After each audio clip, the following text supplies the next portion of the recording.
Halo Ngominers, apa kabar? Kembali kita berjumpa di Ngomin kali ini. Q&A ini adalah salah satu perk atau benefit buat kawan-kawan yang join member sebagai Platinum dan Godfather. Sorry banget baru sekarang bisa aku bikin lagi karena ya satu dan lain hal lah. Alright, buat kawan-kawan yang belum termasuk member Platinum, bukan termasuk member Godfather, tidak usah berkecil hati karena ya seperti yang kawan-kawan lihat ini bahwa yang nanya memang Platinum dan Godfather aja, tapi yang nonton bisa semua orang. Jadi ya at least you got the content free. Guys, gitu guys.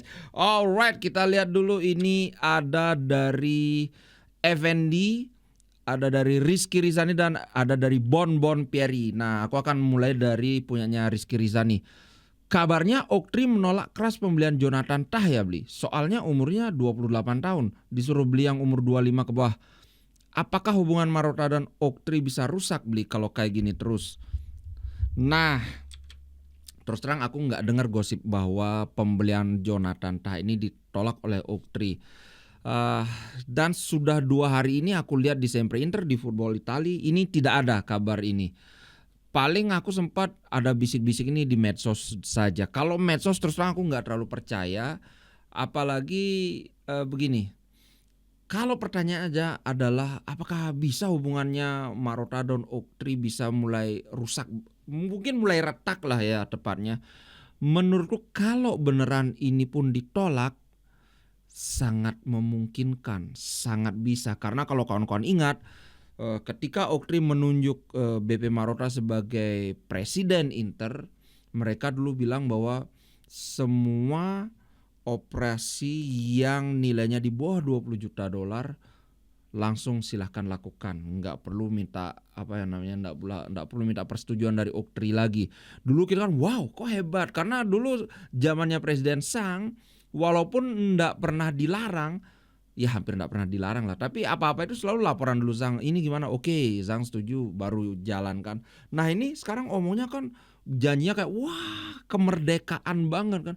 Ternyata kita sama-sama tahu gimana salah satu pembelian yang menurutku high profile banget, yang menurutku lagi-lagi kalau saja itu tembus, pertahanan kita nggak akan sekacau balau seperti sekarang, yaitu Hermoso. Hermoso ini adalah pemain yang sangat berpengalaman, gratis, umur 29 tahun, sekarang mungkin udah 30, sangat berpengalaman dan ya lagi-lagi ya itu gratis. Apa lagi yang kurang? Kalau kau punya matahari dan udara, apa? Ya kalau sekarang lagi ditolak beneran, ya mungkin Marotta sudah mulai aduh aku jadi presiden, jadi CEO di sini malah makan hati kan. Itu sih. Jadi sekali lagi aku nggak bisa membantah, nggak bisa mengiyakan juga karena aku cari di sumber beritanya nggak ada nih, bahkan gosipnya pun nggak ada kalau di sumber berita resmi. Oke. Nah sekarang pertanyaan yang Evendima. Menurut Bli sebenarnya gimana target prestasi dari Oktri? Jangan-jangan nggak menargetkan trofi nih si Oak. Pemain bagus mau masuk Inter walau free, ACC-nya susah banget. Nah ini aku tempatkan kedua karena jawabannya lumayan panjang. Kebetulan sekali bro, ini sebenarnya adalah salah satu salah satu rencana kontenku ambil utama dari ini.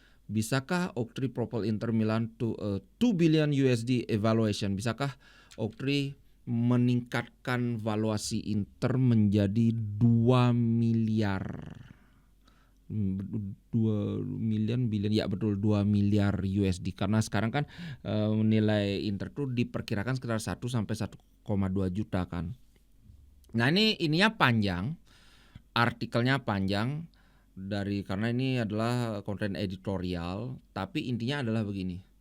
Kalau dilihat dari rencana kerja dari bisikan orang dalam, memang target utama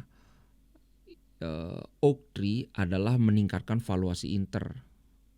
Tentunya setelah valuasi meningkat pasti kayaknya akan dijual. Nah ternyata kalau Bro Avandi nanya jangan-jangan tidak menargetkan trofi nih sih. Ternyata ada target trofi. Di sini ada kata diam-diam Inter itu kebetulan ini sebenarnya bukan berita baru ya, karena aku sudah menduga dan kayaknya 2 kali aku bilang. Ternyata ini bener-beneran kejadian. Inter akan sangat habis-habisan di Liga Champions musim ini. Karena apa? Di sini aku lihat bahwa di campaign 2023 Manchester City itu dapat 120 juta itu hanya dari uang hadiah saja. Kemudian Real Madrid kan kemarin dia menang, sama financial rewardnya sekitar itu juga nggak tahu berapa bersihnya, 100 atau 120 juta. Nah, kalau Inter bisa memenangkan Liga Champions musim ini, maka bukan saja Inter akan bukan saja Inter akan dapat hadiah uang yang naik dibandingkan sebelumnya, karena sebelumnya kan sekitar 40 sampai 50 juta. Inter tersingkir di 16 besar kan. Di sini itu Champions League title itu at least 100 juta Inter dapat. Dan bukan itu saja. Nah, ini expert memperkirakan sebuah kemenangan, maksudnya mendapatkan juara Liga Champions itu bisa meningkatkan valuasi klub sebesar 20-30% dalam semalam. Sehingga ini bisa membuat valuasi Inter dari 1,4 menjadi 2 miliar dolar Amerika ya. Ini kan lambangnya lambang dolar, bukan lambang euro. Nah, berikutnya ada sebuah statement yang baru. Tampaknya ini jelas mereka akan all in. All in itu maksudnya habis-habisan kan. Di bulan September ternyata Oaktree sudah menginjeksikan 47 juta euro ini ya, bukan dolar, ini euro. Nah, terus terang aku kan tidak terlalu ngerti finansial, tidak terlalu ngerti bisnis. Uang itu memang disuntikkan ke Inter, tapi kan manajemen yang mengatur uang itu pakai apa. Belum tentu bisa dipakai belanja. Bahkan untuk belanja pun aku pernah perlihatkan kan. Di musim panas ini sebenarnya Inter mengeluarkan duit itu lumayan besar. Hampir sama dengan yang dikeluarkan oleh Juventus. Juventus itu kan overall dia. Mereka belanjanya itu kalau kita lihat nilai belanjanya aja lebih besar dari Inter. Tapi mereka jual pemainnya juga banyak. Sehingga kalau kita selisihkan itu kalau nggak salah ya Juventus tuh cuma sekitar 12 juta aja lebih banyak dari Inter ngabisin duit di musim panas lalu.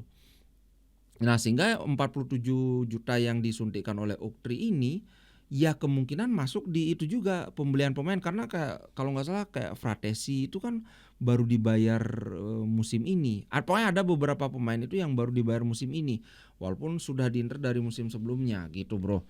Nah, kembali ke pertanyaannya, apakah jangan-jangan Oaktree nggak ngincar prestasi? Tampaknya Oaktree sangat mengincar prestasi, terutama Liga Champions. Mungkin kalau Liga Champions kayak benar-benar jadi juara ini adalah sebuah impian yang kelihatannya agak sulit, tapi aku ngelihat sebisa mungkin lah, sejauh mungkin, jangan sampai kayak musim lalu 16 besar sudah tersingkir. Karena terus terang saja Inter sekarang mainnya Liga Champions. Kalau sebelum-sebelumnya sama Conte Inter nggak pernah lolos dari penyisihan grup. Sekarang Inter lolos aja itu sudah taken for granted. Ya udah wajar lah Inter lolos, tapi Inter inginnya lolos lebih jauh lagi kayak gitu. So sepertinya Inter menargetkan trofi, tapi trofi yang ditargetkan itu adalah nggak main-main, Liga Champions. Nah, kemudian mungkin dirimu berpikir, lo gimana target trofi Liga Champions tapi kok pelit ngeluarin duit? Sudah dijawab tadi, ngeluarin duit 47 juta. Dan terus terang bagiku 47 juta itu kalau kita lihat ke Liga Premier ini mungkin jumlah yang ecek-ecek ya. Tapi kalau di Liga Italia sebenarnya 47 juta ini adalah jumlah yang besar. Jumlah yang besar ini. Bisa beli Korea satu. Ini ketawa miris ini, Pak. So itu ya jawabanku. Sorry kalau jawabanku tidak menjawab, karena ya Apakah ada target prestasi dengan artikel itu? Aku yakin ada, yaitu target prestasinya adalah Liga Champion. Ya sejauh mungkin lah kalau bisa menang ini. Makanya aku lihat memang kejuaraan lain harus mengalah sama Liga Champion. Kalau ada pertandingan Serie A yang mepet sama Liga Champion, sorry to say, bahkan ketika Inter lawan Milan pun kita sama-sama lihat bahwa Inzaghi benar-benar memastikan Liga Champion itu mulus. Makanya ya kita masih posisi ngejar gol, pemain kunci malah ditarik. So there's your answer, bro. Itu jawabannya. Targetnya Liga Champion. Inter Milan di dadaku, biru hitam warna darahku. Level winnernya Itali tidak pernah degradasi. Inter Milan kebanggaanku.